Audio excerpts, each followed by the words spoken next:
Thank you, Mr. Chairman. Science, Mr. Chairman, is the reason some of us went to law school, so I am not going to be asking any questions rooted in science. So the gentleman is not that kind of lawyer. No, sir, I was not, and I'm not any kind now. But I do want to ask some questions concerning reliability, because if memory serves me correctly, you can be suspended from the NFL for certain criminal offenses.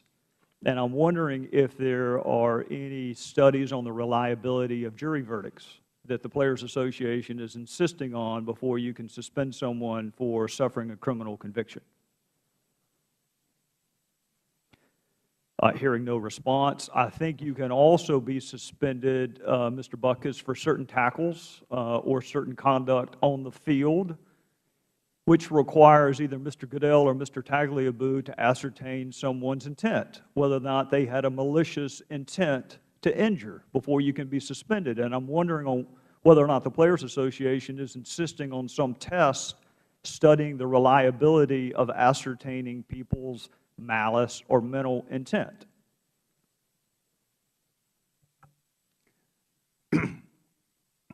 That wasn't going on when I was playing. There were no rules. I'm not aware of any test now where they have scientifically tested Mr. Goodell's ability to ascertain people's intent when they go to tackle someone. But here's the big issue to me. You can be suspended for trafficking an HGH. That would be a crime. So you can be suspended for that, right? What test would they use in court? If you can be suspended for the conviction, and that test is good enough for the Players Association, why can't that same test be good enough in this realm? Not all at once.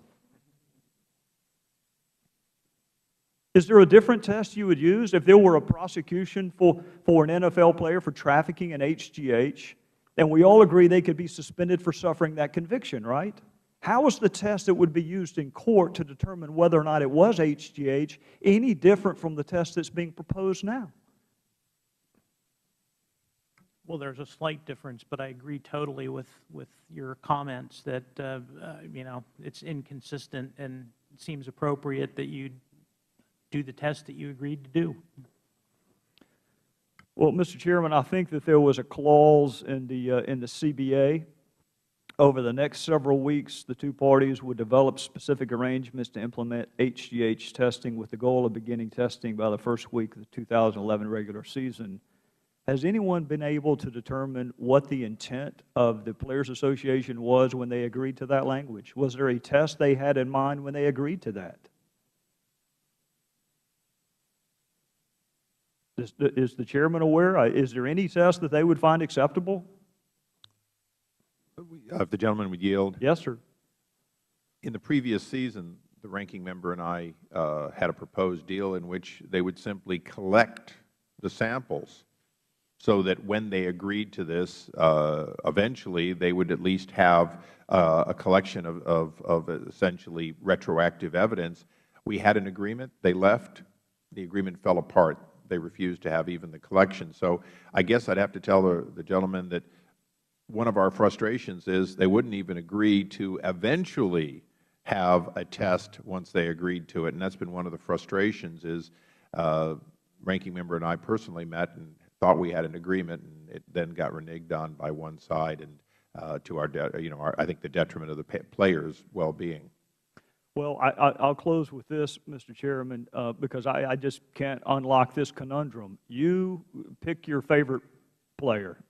Mine would happen to be a Dallas Cowboy, but pick your favorite player can be suspended from the NFL if they suffered a conviction for trafficking an HGH. After a court case, after due process, if they're convicted, they can be suspended.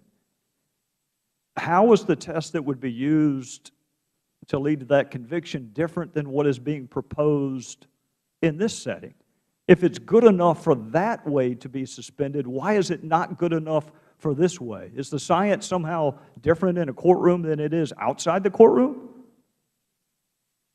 Not that I'm aware of, no. I would welcome the opportunity to ask the Players Association that question, but I won't get it today, so I would yield back. I thank the gentleman and thank him for his insightful question.